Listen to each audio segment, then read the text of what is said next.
Tinang oing mai, Hungaria se loke consulado honorário e capital dili, hodi hamete relação diplomática ho Timor-Leste. Assunto ni hato Rússia embaixadora Hungaria e Timor-Leste, Lila Karsaiba jornalista Sira, ha foi no encontro ho primeiro-ministro Kairala Sanana Guzmão e a palácio governo dele. Embaixadora Lila informa, Hungaria e a relação bilateral ho Timor-Leste, no nesira e a plano, tinang oi se loke consulado honorário ida e a dele. Também considera, consulado ida ne, importante tebes ba a relação diplomata entre nação rua e a futuro mai.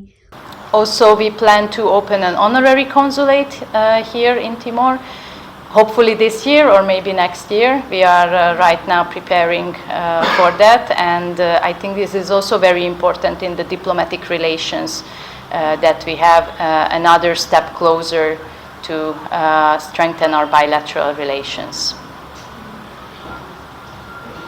Reportagem é Fifanya de Carvalho, Imaculada Tefa, Televisão Timor-Post.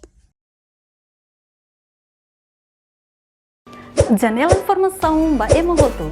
Atua tem informação atual dia Clio. Kita haluha. Haneham botão subscribe, like.